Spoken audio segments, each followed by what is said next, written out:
খালাতো বোনের সাথে রিলেশনশিপ, মামাতো বোনের সাথে রিলেশনশিপ, বাড়ির পাশের মানুষের সাথে রিলেশনশিপ, এমনটা অনেকজনে করে থাকেন। এবং এমনও স্টোরি আছে যেখানে দেখা গেছে ছোটবেলা থেকেই মানে মেয়েটার এবং ছেলেটার বিয়ে ঠিক করে রাখছে, যে পরে তারা যখন বড় হবে দুই ফ্যামিলি কথা বলে রাখছে যে তাদেরকে বিয়ে দেবে।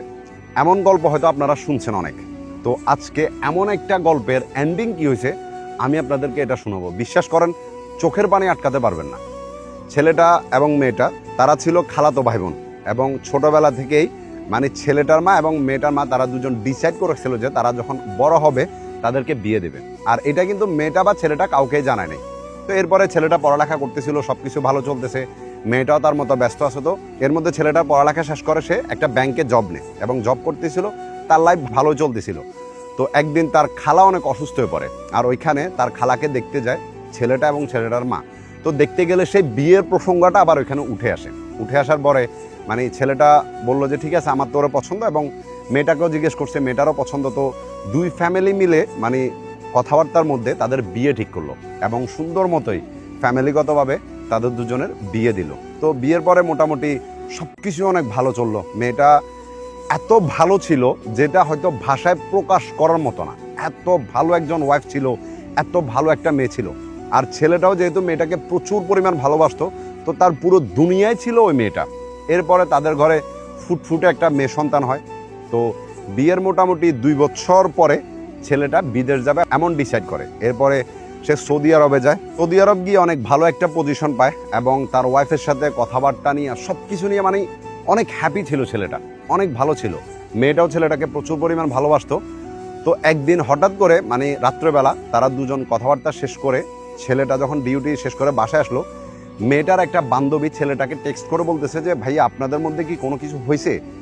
তখন ছেলেটা বললো যে না, কেন কোনো কিছু হবে না, বলতেছে যে আপনাদের মধ্যে কি কোনো ঝগড়াঝাটি এমন কোনো কিছু হয়েছে কিনা।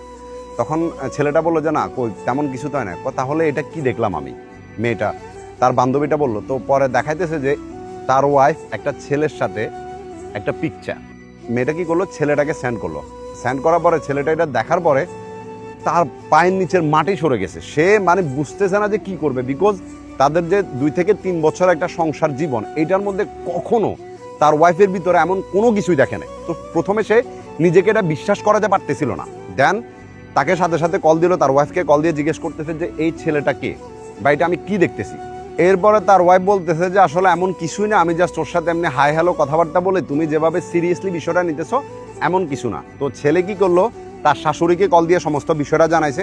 জানানোর পরে তার শাশুড়িও তাকে যতটুকু বুঝাইছে, নিজের মেয়েকে বকাঝকা যেটা করার করছে। এবং মানে পারিবারিকভাবে তখন ছেলেটার বাবা তো কোনো মতে আর মানতে রাজি না এখানে। তখন মেয়েটা ছেলেটার বাবার পায়ে পড়ে মাপ চাইছে এবং বলতেছে যে এমন ভুল আর তার কখনোই হবে না। সবকিছু শোনার পরে মানে ছেলেটা বললো যে ঠিক আছে, ও যেহেতু বলতেছে ভুল করছে, আর এত বেশি বাড়াবাড়ি করিয়া না, এটা বাদ দিয়ে দেন।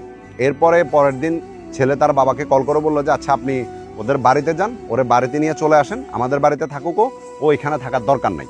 ঠিক আছে, আমি চাই না যে আমার বউ আর তার বাবার বাড়িতে থাকুক, সে আমাদের বাড়িতে থাকবে। এরপরে মেয়েও চলে আসলো, তার শ্বশুর বাড়িতে আসার পরে ছেলে মেয়েটাকে বললো যে তুমি একটা কাজ করো, তোমার ফোনটা তুমি আমার বাবাকে দিয়ে দাও, আমি 1 সপ্তাহের মধ্যে দেশে আসতেছি, আর দেশে আসার সময় আমি তোমার জন্য অনেক সুন্দর একটা ফোন নিয়ে আসবো। আর তোমার ফোনের মধ্যে যদি কোনো ছবি টবি কোনো কিছু থাকে, তুমি সব কিছু ডিলিট করে একদম ক্লিন করে আমার বাবাকে ফোনটা দিয়ে দাও, তুমি আপাতত তার ফোন তো ইউজ করিও না। এরপরে মেয়েটাও ছেলেটার কাছে প্রায় 1 ঘন্টা পর্যন্ত কান্নাকাটি করে বলতেছে যে দেখেন, মানুষ তো ভুল করে, মনে করেন যে আমি একটা ভুল করছি, আপনি আমার একবার জন্য মাফ করে দেন, আমি এমন কাজ আর কখনো করবো না। আমি জানতাম না যে আসলে বিষয়টা এমন হবে। আমার যখন রিয়েলাইজ হয়েছে যে আমার একটা সংসার আছে, আমার বাচ্চা আছে, আমি একটা ভুল করতেছি, তখন আমি ওইখান থেকে এমনিই সরে আসছি। আর মানে কান্নাকাটি করে যেভাবে মাপ চাওয়ার দরকার, মেয়েটা প্রায় 1 ঘন্টা পর্যন্ত ছেলের কাছে কান্না করে মাপ চাইছে। তো ছেলেটাও একটা পর্যায়ে গিয়ে মাফ করে দিয়েছে, বলছে যে ঠিক আছে, তুমি যেহেতু তোমার ভুলটা বুঝতে পারছো, তাহলে আমি যেহেতু আমার মেয়েও আছে, আমি তো চাইলে তোমাকে ছেড়ে দিতে পারবো না, আমি আমার মেয়ের দিকে তাকাইলে আমি তোমার একটা সুযোগ দিতেছি, আশা করি তুমি এমন ভুল আর কখনোই করবা না। তোমার যদি কোনো কিছু লাগে তুমি আমার বলবা, তোমার তো কোনো কিছুর আমি কমতি রাখি না, তাহলে এমন কাজ কেন করবা তুমি? তো এমন কাজ আর করিও না। তো মেয়েটা কি করলো, তার নিজের ফোনটা ছেলের বাবাকে দিয়ে দিছে। এরপর থেকে ছেলেটা কথা কিভাবে বলতো, তার বোর সাথে মানে ঘরের মধ্যে যে ফোনটা থাকতো ওই ফোনের মাধ্যমে তার ওয়াইফের সাথে যোগাযোগ রাখতো, বা ওইভাবে কথাবার্তা চলতেছিল। সব কিছু অনেক ভালো চলতেছে। মেয়েটা মানে তার হাজব্যান্ডের জন্য যেরকম আগের মতো ভালোবাসা, আগের মতো কেয়ার সব কিছু দেখাই দিয়েছে। ইভেন কি ছেলেটা যে আজকে এই পর্যায়ে আছে, এখানে মেয়েটার সবচেয়ে বড় একটা অবদান আছে।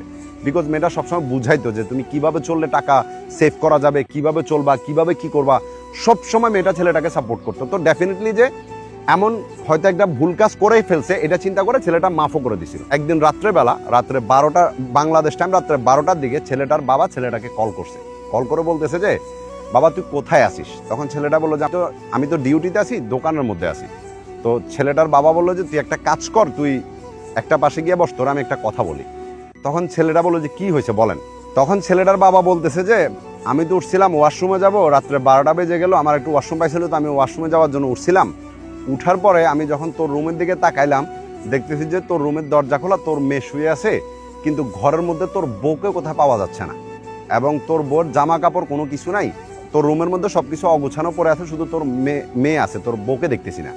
তখন ছেলেটা বুঝতেছে না যে সে কি বলবে। ছেলে বলতেছে যে হয়তো দেখেন বাইরে কোথাও গেছে। বলতেছে যে না রে বাবা, আমি তো সব জায়গায় খুঁজে ফেলছি, আমরা ওরা কোথাও পাওয়া যাচ্ছে না। এরপরে মেয়ের বাড়িতে কল দিল। মেয়ের বাড়িতে কল দেওয়ার পরে মেয়ের মা বাবা সবাই খুঁজতেছে, মেয়ের আত্মীয় স্বজন যতজনের বাড়ি আছে সবার বাড়িতে খোঁজার পরে মেয়ের কোথাও খোঁজ খবর পাওয়া যাচ্ছে না, এবং গাড়ি নিয়ে সাথে সাথে পুরো এলাকাটা যখন ঘুরছে তারপরে মেয়েটাকে খুঁজে পাওয়া যাচ্ছিল না। দেন পরের দিন মানে মেয়ের ফ্যামিলি আর ছেলের ফ্যামিলি ডিসাইড করছে যে একটা থানার মধ্যে সাধারণ জিডি করবে, যাতে স্বাভাবিক কোথায় হারা গেছে কি করছে। তো ওই দিন পরের দিন বিকালবেলা ছেলেটাকে মেয়েটা একটা টেক্সট করছে, বলতেছে যে মানে আমি তুমি আমার মা বাবাকে বলে দিও যাতে কোনো মামলা মোকদ্দমা কিছু না করে, আমি আমার মতো করে আমার খুশিতে আমি চলে আসছি, তুমি তোমার মতো ভালো থাকো, আমার আর কল বা টেক্সট করে বিরক্ত করিও না। মেয়েটা এই কথাটা বলতেছে তার 2 বছরের বাচ্চাটাকে বিছানার মধ্যে রাত্রে একলা শোয়ায় রাখি সে একটা ছেলের সাথে পালিয়ে গেছে।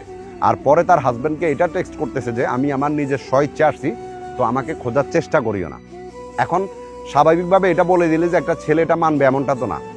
সে তন্ন তন্ন করে তার ওয়াইফকে খুঁজছে, এবং পরিবারের যত মানুষ আছে সবাইও মেয়েটারে বুঝাইছে, যত করে পারছে বুঝাইছে, কিন্তু মেয়েটা তার কথায় অটল ছিল। ছেলেটা লাস্টে এমন পর্যন্ত বলছে যে মানে তুমি যা করছো, যেটা করছো আমি সব ভুলে যাব, বিশ্বাস করো, তুমি যদি আমার বাড়িতে না আসতে চাও, তুমি যেখানে থাকতে চাও আমি তোমাকে ওইখানে রাখবো, আমার পরিবারের সবাইও যদি তোমার না মানে তারপরও তোমার আমি মেনে নেব, তুমি চলে আসো, তোমাকে দরকার পড়ে আমি অন্য জায়গায় বাসা ভাড়া করে রাখবো, তুমি যদি তাও না থাকো, তুমি যদি বলো যে সৌদি আরব আসবে, আমি তোমাকে এখানে নিয়ে চলে আসবো, আমি চাই না যে তোমাকে কেউ কখনো কিছু বলুক, তারপরও তুমি এই কাজটা করিও না, তুমি চলে আসো। কিন্তু মেয়েটা তার কথায় অটল ছিল, সে আসে নাই।